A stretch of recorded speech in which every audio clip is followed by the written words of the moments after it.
Only because of their great success do we sometimes enjoy picking on Apple a little bit. But I think you and I both said this? I know I said this for sure. But Yeah. so Barclays came out with a report that kind of said that there's some cuts in production, some forecast production cuts on the iPhone 16. Basically, it's not that hot. So we've heard this kind of cycle, super cycle, the next wave commentary. My first kind of take on when I saw the report was, duh. Okay, I'm just going to be candid. Besides the little button on the side, do you have one of these yet, the 16? No, Yeah. we'll talk about that as we get in there. Yeah. Well, so I just picked up my Pro Max 13. I'm a techie. What can I say? I love it.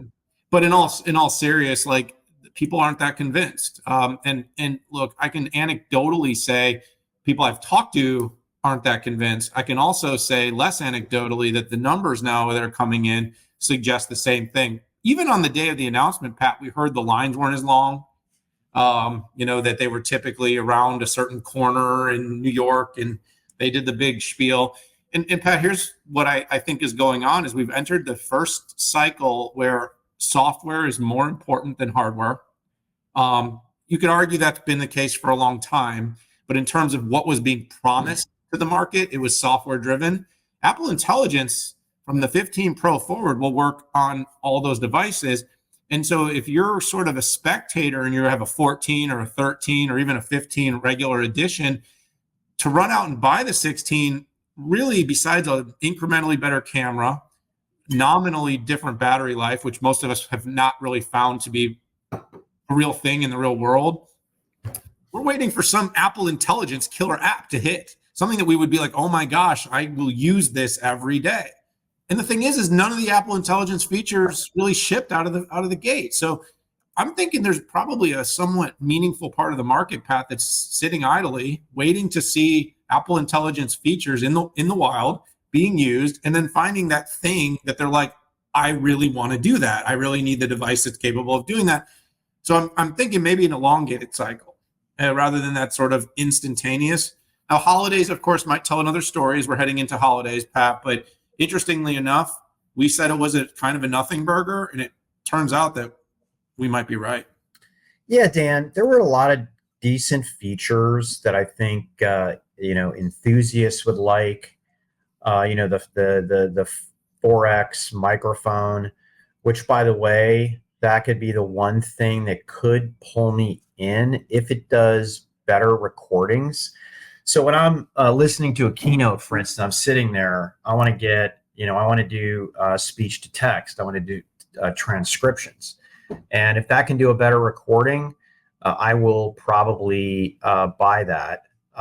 There's 4K 120 capture, which again, really awesome.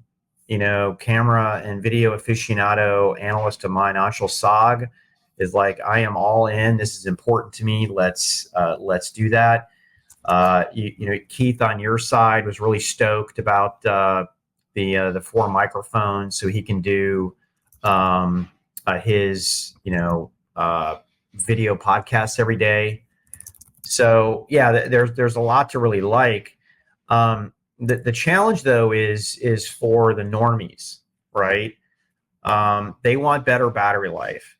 And I would have really respected Apple if it came out and really leaned into better battery life than the iPhone 15, which, by the way, that battery life blows. Okay. I can tell you it's nowhere near where it was before. And Dan, I know, you're not a boomer, but you got the boomer phone on 13. If you want better battery life, do not upgrade, because that is an amazing battery life system there. And then there is the AI part, the Apple Intelligence that you articulated it well in terms of where we are. I want to bring this back to when I did consumer products. It's called the law of if-then.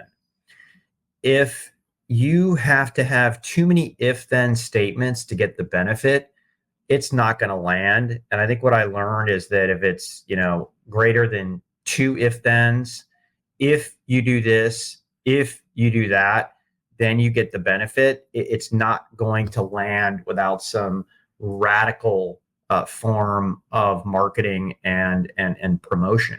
And what are some of the if thens, right? If you have this handset, if you go to the beta, then you can do this. If you can actually find that AI feature, there's some analysts that I do respect who I agree with, which is it's hard to actually find the AI features that are in there already.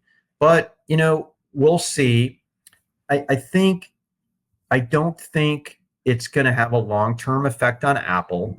Where this really matters is outside of North America and Western Europe, where Android is very much king, and that is where this conversation will matter. A company like Apple has about they have to goof up or screw up for like 5 straight years. There's so much equity banked into their brand, into the experience and the lock-in they have on all of the add-ons, and quite frankly, Apple Watch and AirPods are a lot more compelling and differentiated than iPhone.